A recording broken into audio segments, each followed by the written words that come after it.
My name is Aval Sadar. I am from Wisconsin in the United States.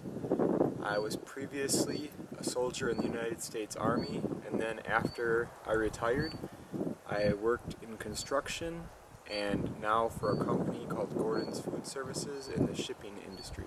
Jordan Matson firstly explains how he met the Kurdish people. I learned about the Kurdish people growing up in high school. They talked about Desert Storm and what Saddam had done to the Kurds in Iraq.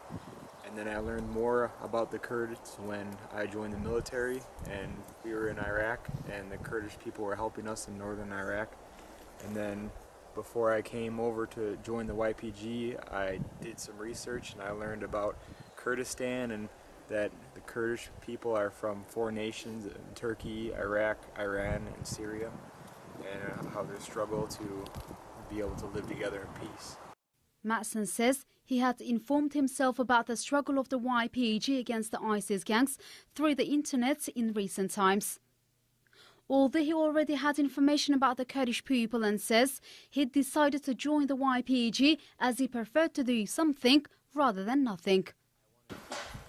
I learned about the YPG on Facebook and I wanted to come join because I got sick of watching so many innocent people be killed as Daesh grew and my country doing nothing about it for over a year. I got sick of everyone saying how bad it was but doing nothing about it.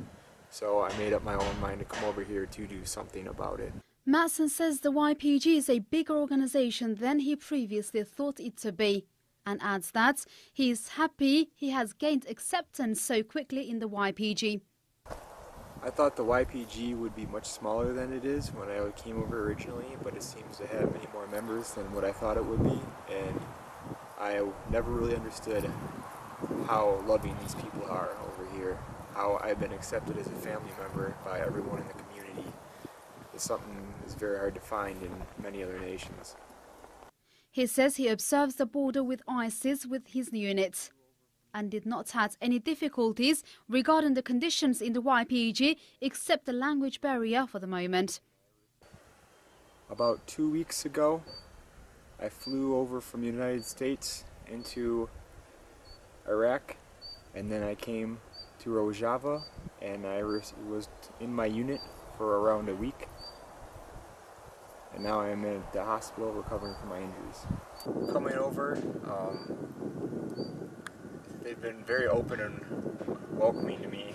It's been an interesting experience because I only know a little Kurdish and they only know a little English, some. And so a lot of what we communicate with is body language and trying to understand each other.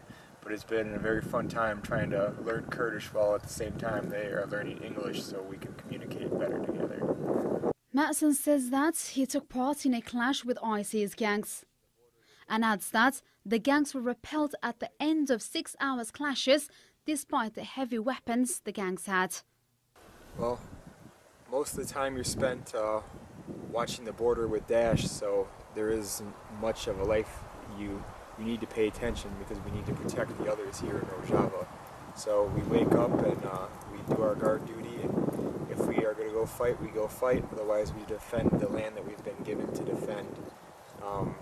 We do have our fun times though, when we sit down to eat together, and though we cannot understand each other all the time, we make jokes and learn ways to communicate together. Everyone has been nothing but loving towards me. It's treated me like a member of their own family. When we are not fighting, their families have asked me to come stay with them and or have dinner with them, and it's something that's new to me and I'm very appreciative. Matson sent a message to his family and friends that he is fine and says that he will stay in Rojava until the struggle against ISIS is victorized. When I told my family about my decision to come to Syria and Kurdistan to fight against ISIS, at first they were very concerned because they did not want any harm to come to me. But they soon came to understand why I went, because of all the people that have been persecuted over here and have been killed, and they know that they need good men and women who are willing to defend these people, that they may live in peace.